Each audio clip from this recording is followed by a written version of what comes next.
नमस्कार दोस्तों, मैं आपका मित्र सीए हरजीत सिंह। आपका एचएस इन्वेस्टोलॉजी पर बहुत बहुत स्वागत है। आज हम एक बहुत इम्पोर्टेंट स्टॉक की चर्चा करने वाले हैं, जो कि मैं फ्यूचर एंड ऑप्शन स्टॉक्स की लिस्ट से निकाल कर आपके लिए लेकर आया हूँ। इसको मैं बहुत दिन से ऑब्जर्व भी कर रहा था, उसमें कुछ उतार चढ़ाव भी आए हैं। उस स्टॉक का नाम है दोस्तों फेडरल बैंक। तो फेडरल बैंक के बारे में आज हम चर्चा करेंगे और फेडरल बैंक को जानने की कोशिश करेंगे। उसका हिस्टोरिकल एस्पेक्ट्स जानेंगे सबसे पहले, कब फॉर्मेशन हुई, किसने फॉर्म किया उसको। देन हम फंडामेंटल एनालिसिस करेंगे, फिर हम उसके पीयर्स के साथ उसका कंपैरिजन करेंगे। देन हम उसका टेक्निकल एनालिसिस करेंगे और उसके थ्रू हम एंट्री एंड एग्जिट पॉइंट्स और स्टॉप लॉस एक्सेट्रा की जानने की कोशिश करेंगे। यानी कि हम थॉरोली उसको कोशिश करेंगे टेक्निकली और फंडामेंटली जानने की कि फेडरल बैंक हमारे लिए कोई एक अपॉर्चुनिटी स्टॉक बन सकता है या नहीं बन सकता। तो इस तरीके से हम इन 3-4 चीज़ों के थ्रू उसको जानने की कोशिश करेंगे।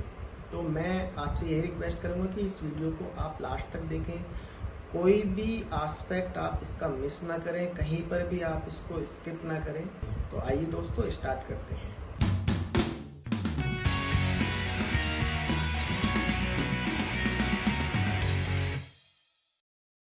आइए दोस्तों, सबसे पहले जान लेते हैं जनरल इन्फॉर्मेशन, जो कि सबसे पहला पार्ट होगा हमारा। फेडरल बैंक एक्चुअली 1931 में फॉर्म की गई थी केपी हॉर्मिस द्वारा, जो कि एक बैंकर थे, उस समय के नामी एक बैंकर थे। ट्रेवनकोर फेडरल बैंक नाम रखा गया था उस समय, जैसा कि यहाँ पर मैंने मेंशन किया हुआ है। और बैंकिंग रेगुलेशन एक्ट 1949 के बाद इसका नाम चेंज करके फेडरल बैंक रख दिया गया। ये एक इंडियन बैंक है जो कि प्री इंडिपेंडेंस ईरा को बिलोंग करती है। हेड ऑफिस केरला स्टेट में है इसका, कोची में। और ये मेनली 3 स्टॉक एक्सचेंज इस पर लिस्टेड है, NSC, BSc and London stock exchange. जो करंट इसके एमडी एंड सीईओ हैं वो श्याम श्रीनिवासन हैं। और इस समय फेडरल बैंक के पास 1263 यानी कि 1263 ब्रांचेज हैं और 1937 एटीएम्स इनके सेंटर्स हैं। 226वीं रैंक पर आती है एनएससी में ये बैंक, और एक मिड कैप का स्टॉक है जिसकी वैल्यूएशन 10,216 करोड़ के आसपास है, और रैंक में ये 226वें नंबर पर एनएससी में आता है। और ये हमने थोड़ी सी जनरल इन्फॉर्मेशन जान ली। अब हम फेडरल बैंक के बारे में जानते हैं, एडवांसेस के बारे में। एडवांसेस में 2016 में 58,090 करोड़, देन 73,000 करोड़ के आसपास, 91, 110 एंड 122 करोड़ 31 मार्च 2020 की बैलेंस शीट के अकॉर्डिंग है। देखिए, एक्सपोनेंशियल ग्रोथ नहीं कह सकते तो, लेकिन एक लगभग 10 से 15% की ग्रोथ यहाँ पर हम कंटिन्यूस बेसिस पर देख रहे हैं, और अच्छी ग्रोथ है एडवांसेस में। और मजबूती की तरफ 1,22,268 करोड़ के साथ 31 मार्च पर 2020 में इसके एडवांसेस हैं। सेकेंड एस्पेक्ट है हमारा फाइनेंशियल रिजल्ट्स। यहाँ पर जो भी वैल्यूज़ मैंने पुट किए हैं वो करोड्स में हैं। रेवेन्यू की बात करें तो 16-17 में 9,867 करोड़ से बढ़कर 15,472 करोड़, जो कि 19-20 की बैलेंस शीट के अकॉर्डिंग है, P&L के अकॉर्डिंग है। लगभग डबल 3-4 सालों में लगभग डबल का यहाँ पर आप देख रहे हैं ग्रोथ इस साइड से। और 30 जून की बात करें तो बिल्कुल मैच कर रहा है ईयरली रिजल्ट से, और 4,055 करोड़ की यहाँ पर रेवेन्यू जनरेट करके दिया है बैंक ने। 19-20 में 1,580 करोड़ रुपए का प्रॉफिट कमाया, जो कि 2016-17 में 866 करोड़ था। ये भी लगभग रिवेन्यू के साथ ग्रोथ कर रहा है, 100%, मतलब डबल की ग्रोथ की है यहाँ पर। और मैच कर रहा है 30 जून के जो रिजल्ट्स आए हैं 409 करोड़ रुपए के कंसोलिडेटेड बैलेंस शीट के अकॉर्डिंग। फाइनेंशियल रिजल्ट्स हैं उनके अकॉर्डिंग 409 करोड़ रुपए का प्रॉफिट कमा कर दिया है बैंक ने। सबसे अच्छी बात है, बैंक 7 रुपये 94 पैसे का EPS 2019-20 में कमाया, और अभी भी 2 रुपये 5 पैसे का EPS कमा के अर्निंग पर शेयर 2 रुपये 5 पैसे का यहाँ पर कमाया है 30 जून 2020 की जो फाइनेंशियल रिजल्ट्स रिलीज़ हुए हैं अनऑडिटेड। तो यहाँ पर भी एक अच्छी ग्रोथ देखने को हमें मिल रही है। रिटर्न ऑन एसेट्स लगभग 1% के आसपास है। तो ये भी, इसमें भी एक अच्छी बात है कि ग्रोथ हो रही है लगातार, तो हर एरिया में ग्रोथ हो रही है। थोड़ी सी कम है रिटर्न ऑन एसेट, लेकिन एक ग्रोइंग आस्पेक्ट पर देखिए, आप ग्रोथ की नज़रिए से देखें तो एक अच्छे मूवमेंट की तरफ है। फिर आता है हमारा जो 5वां पॉइंट है फाइनेंशियल रिजल्ट से, नेट एनपीए, जो कि बैंक के लिए बहुत ही इम्पोर्टेंट आस्पेक्ट होता है देखने के लिए जब हम फंडामेंटल एनालिसिस करते हैं फिगर्स को। 1.28 थे 16-17 में, 1.69 हुए बढ़कर 17-18 में, फिर लगातार गिरावट की तरफ है। तो ये एक अच्छा संकेत है अगर हम फेडरल बैंक के स्टेबिलिटी की नज़रिए से देखें तो। और घटकर ये 30 जून 2020 को 1.23 रह गया। नेट एनपीए की फिगर मैंने यहाँ पर ली है। अब अगर हम बात करें कि जो एचडीएफसी बेस्ट बैंक है बैंकिंग सेक्टर का, उससे के साथ कंपेयर करें तो एचडीएफसी के पास जो एडवांसेस हैं वो 10 लाख करोड़ के आसपास हैं, जो कि 7 to 8 टाइम्स हैं फेडरल बैंक के। यानी कि फेडरल बैंक बहुत छोटा है as compare to HDFC bank. और वहाँ जो ईपीएस है वो 48 रुपये 1 पैसे के आसपास कमा कर दे रही है एचडीएफसी। यहाँ पर ये 8 रुपये आपको कमा रही है। लेकिन देखिए, जो कंपैरिजन के लिए एक चीज़ और देखनी है यहाँ पर आपको, कि यहाँ जो शेयर है वो 50 रुपये का आसपास है। 50 रुपये पे 8 रुपये आपको कमा के मिल रहे हैं यहाँ पर। तो पी रेशियो बहुत अच्छा है, करीब करीब 7 रुपये आसपास पी रेशियो यहाँ पर आएगा। और यहाँ पर पी रेशियो, क्योंकि ये 900 के आसपास शेयर है, तो यहाँ पर आपको 17-18 के आसपास पी रेशियो आएगा। रिटर्न ऑन एसेट्स एचडीएफसी का बेटर है, फेडरल के कंपैरिजन में लगभग डबल है। नेट एनपीए बहुत अच्छे हैं एचडीएफसी के, बहुत मजबूत है। और सीआरएआर भी काफ़ी अच्छा है 17.11। अगर हम सीआरएआर की बात करें, जो कैपिटल एडिक्वेसी रेशियो होता है वो भी मजबूती की तरफ बढ़ता हुआ नज़र आ रहा है यहाँ पर। फाइनेंशियल रिजल्ट्स का अगर कंपैरिजन करें 16-17 से और 19-20 के बीच में 12.39 था, यहाँ पर 12.39 था, और ये 14.63 हो गया है यहाँ पर। और अब जून की जो रिजल्ट्स आए उनके अकॉर्डिंग 14.53 है। तो एक मजबूती का संकेत है ये भी। तो सारे ही एस्पेक्ट्स में पॉजिटिव ग्रोथ नज़र आ रही है फेडरल बैंक की।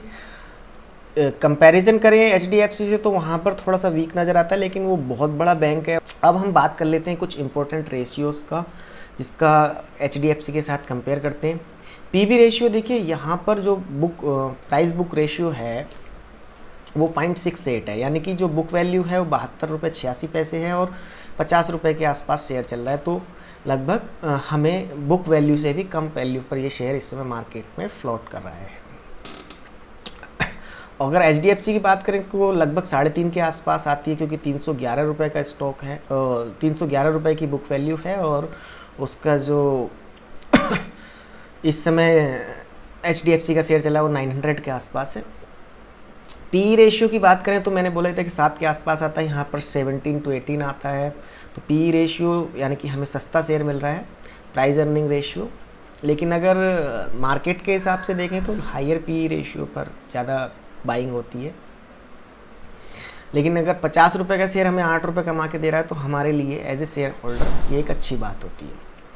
बीटा थोड़ा सा ज़्यादा है, और यहाँ पर एचडीएफसी का जो बीटा है 1 है, क्योंकि मार्केट से कंपेयर किया जाता है। ये वॉलेटिलिटी बताता है, मार्केट में अगर वॉलेटिलिटी आएगी, मान लीजिए मार्केट 1% गिरता है तो फेडरल बैंक उससे थोड़ा सा ज़्यादा 1.31% के आसपास गिरेगा या बढ़ेगा अकॉर्डिंग। एचडीएफसी मार्केट को बिल्कुल मैच करता है। रिलेटिव स्ट्रेंथ इंडेक्स इस समय 40 के आसपास लगभग है, जो कि ये कह सकते हैं हम कि ओवर सोल्ड जोन में है, अंडर वैल्यूड स्टॉक है। वो नज़र भी आ रहा है आपको, बुक वैल्यू से भी हमें कम पैसे पर यह शेयर मिल रहा है। अब बात कर लेते हैं नेक्स्ट, अपना जो इंडिकेटर है देखने के लिए, होल्डिंग पैटर्न। होल्डिंग पैटर्न से हमें एक व्यू मिलता है कि कौन इसमें इंटरेस्टेड है। पर्टिकुलरली डीआईआई की बात करें तो लगभग 37.16% शेयर होल्डिंग है उनके पास। म्यूचुअल फंड के पास 25% के आसपास। एफआईआई देखिए लगभग 31% होल्ड करते हैं। और पब्लिक के पास लगभग 32% है। यहाँ पर प्रमोटर्स के पास कोई भी एक शेयर नहीं है, इसका कोई प्रमोटर्स के पास कोई भी होल्डिंग नहीं है, जो भी मैंने एनुअल रिटर्न से डेटा लिया है ये, तो उसके अकॉर्डिंग ये डेटा हमें अवेलेबल मिला है। और यहाँ पर जो बड़े बड़े इन्वेस्टर्स हैं उनका काफ़ी इंटरेस्ट रहता है। शॉर्ट की बात करें, यानी कि स्ट्रेंथ, वीकनेस, अपॉर्चुनिटीज, थ्रेट की बात करें, तो स्ट्रेंथ जो इस पर्टिकुलर स्टॉक में है वो ग्रोइंग है। ये एक तरीके से हर एस्पेक्ट्स में पॉजिटिव ग्रोथ नज़र आ रही है, जो कि हमने अभी लास्ट कुछ स्लाइड्स में देखा है। वीकनेस क्या है कि कुछ म्यूचुअल फंड्स ने इसकी अपनी शेयर होल्डिंग थोड़ी सी गिराई है, लेकिन वो सभी से स्टॉक्स में गिराई है, तो वो इतना बड़ा कंसर्न का पॉइंट नहीं है, क्योंकि अभी अगस्त में 4000 करोड़ रुपए का इक्विटी आउटफ्लो हुआ है मार्केट से, तो वो सभी स्टॉक्स से उन्होंने अपना सेलिंग की है, तो वो एक ज़्यादा बड़ी वीकनेस नहीं है। अपॉर्चुनिटीज़ क्या हैं, देखिए डिक्रीज इन एनपीए है रिसेंट रिजल्ट्स में, तो ये एक हमारे लिए मजबूती का संकेत है और ये हमारे लिए अपॉर्चुनिटी बन जाती है। यहाँ पर लो पीई रेशियो, जो कि कम वैल्यू पर हमें शेयर मिल रहा है और अच्छा प्रॉफिट कमा के देख रहा है, और लो मोरेटोरियम, ओनली 24%। जून के जो क्वार्टर था उसमें 24% लोगों ने ही, जो इसके लोन्स जिनके पास हैं, बोरोअर्स हैं, उन्होंने केवल 24% लोगों ने ही मोरेटोरियम के लिए ऑप्ट किया था। तो ये एक अब हमारे लिए तीनों चीज़ें लगता है कि मजबूत हैं इनके जो एडवांसेस दिए हुए हैं, क्योंकि 24% लोगों ने ही ऑप्ट किया, तो लो पी रेशियो है और लो एनपीएज हैं, तो ये एक हमारे लिए अपॉर्चुनिटी यहाँ पर हमें दिखाई दे रही है। और थ्रेट कुछ मुझे नज़र नहीं आई, मैंने कुछ भी एनालिसिस किया, कोई फ्रॉड वगैरह एटसेट्रा है नहीं। मिड कैप का स्टॉक है, एक ही थ्रेट हो सकती है कि मिड कैप जल्दी से फॉल करते हैं जब मार्केट गिरता है तो, लेकिन यहाँ पर कोई फंडामेंटली अभी हमें कोई थ्रेट नज़र नहीं आ रही है। तो अब हमने जो एनालिसिस किया है वो अभी फंडामेंटल्स देखे हैं हमने, उसके क्वालिटेटिव और क्वांटिटेटिव एस्पेक्ट्स देख लिए। अब हम चलते हैं अपने टेक्निकल एनालिसिस की तरफ कि हमें एंट्री और एग्ज़िट पॉइंट्स कहाँ पर हमें नज़र आते हैं। तो आइए, यहाँ पर मैंने investing.com पर 1 डे का चार्ट ओपन किया है फेडरल बैंक का। पहले वीकली चार्ट पर देख लेते हैं कि वीकली चार्ट पर किस तरीके का हमें एस्पेक्ट नज़र आ रहा है। मैंने यहाँ पर 2 लाइंस ड्रॉ की हैं। देखिए वीकली चार्ट पर भी ये 49.68 के आसपास सपोर्ट लेता है, और जो रेसिस्टेंस पॉइंट है इसका लगभग 59 के आसपास रेसिस्टेंस पॉइंट है। उसको ब्रेक करने की कोशिश की इसने 2 वीक्स में, लेकिन ब्रेक नहीं कर पाया, क्योंकि मार्केट रिवर्स किया, तो मार्केट से इसका बीटा ज़्यादा है, तो ये जल्दी से रिवर्स करता है उस समय। तो वो बिल्कुल फॉलो कर रहा है स्टॉक। बॉलिंजर बैंड के अपर साइड में इसने कोशिश की यहाँ पर ब्रेक करने की, लेकिन ब्रेक नहीं कर पाया, तो बॉलिंजर बैंड के अपर साइड को टच करके मार्केट ने स्टॉक ने रिवर्सल लिया, और अब लास्ट के 2 वीक्स में थोड़ा सा यहाँ पर वीक नज़र आ रहा है, और सपोर्ट लिए इसने लगभग 49 के आसपास। तो ये एक बड़े से मूव्स आए थे यहाँ पर, कुछ वीक्स में इसने अच्छी खासी ग्रोथ की थी, अपने बॉटम 36.87 से अच्छी ग्रोथ लेकर ये लगभग 63 के आसपास गया था यहाँ पर। 1 डे पर इसकी चार्ट को अगर एनालाइज करें तो 1 डे पर भी ये सपोर्ट यहाँ पर लगभग 49 के आसपास लेता है, और एक रेंज बाउंड स्टॉक है और अपना 58-59 तक जाता है। लेकिन यहाँ पर इसने 2 दिन ब्रेक करने का कोशिश किया, लेकिन मार्केट ने जैसे ही रिवर्सल लिया, स्टॉक्स ने बहुत जल्दी रिवर्सल लिया, जो कि मैं बोल रहा था आपके लिए एक थ्रेट हो सकता है कि मिड कैप के स्टॉक्स में ये एक प्रॉब्लम है कि वो जल्दी से गिरते हैं, एकदम से वहाँ से एग्ज़िट होने की कोशिश करते हैं छोटे शेयर होल्डर्स। छोटा स्टॉक है, और RSI स्टॉकिस्टिक RSI मैंने यहाँ पर यूज़ किया, तो वो ओवरसोल्ड जोन में नज़र आ रहा है, बिल्कुल एकदम यहाँ पर नीचे की तरफ है, और बॉलिंजर बैंड को प्रॉपरली फॉलो कर रहा है। अभी तक एक ब्रेकआउट देने की इसने कोशिश की थी, लेकिन वॉल्यूम के सपोर्टेड था। एक दिन जो वॉल्यूम आया था, लेकिन नेक्स्ट डे उसके साथ एक बियरिश एनगल्फिंग इसने पैटर्न जनरेट किया, और उसके बाद देखिए कितनी अच्छी गिरावट इसने 49 तक की है। तो यहाँ पर एक फिबोनाची अगर हम रिट्रेसमेंट और यूज़ करके देखें तो उस पर भी एक बार अपने टारगेट्स को देख लेते हैं।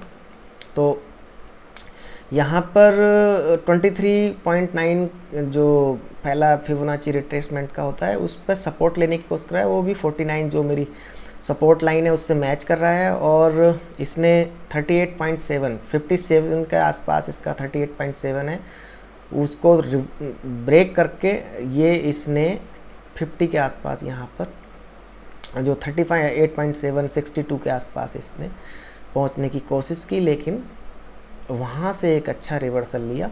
तो मैं अभी जो देख रहा हूँ इस स्टॉक में अपॉर्चुनिटी यहाँ पर 49 के आसपास अगर हम एंट्री लेकर और इस स्टॉक पे 44 का अगर हम यहाँ पर स्टॉप लॉस लगाएं तो एक अच्छे मूव के लिए 62 63 के आसपास हम इसको देख सकते हैं एज पर टेक्निकल एनालिसिस। तो हमने यहाँ पर टेक्निकल जो चार्ट है उसको एनालाइज करने की कोशिश की, वॉल्यूम्स भी देखे कि जो ये गिरावट है ये वॉल्यूम के साथ नहीं है, लेकिन जो बढ़ा था शेयर वो वॉल्यूम के साथ बढ़ा था, उतने बड़े वो बार नज़र नहीं आ रहे हैं वॉल्यूम्स के। तो आइए अपने फिर यहाँ पर चलते हैं शॉर्ट एनालिसिस पर।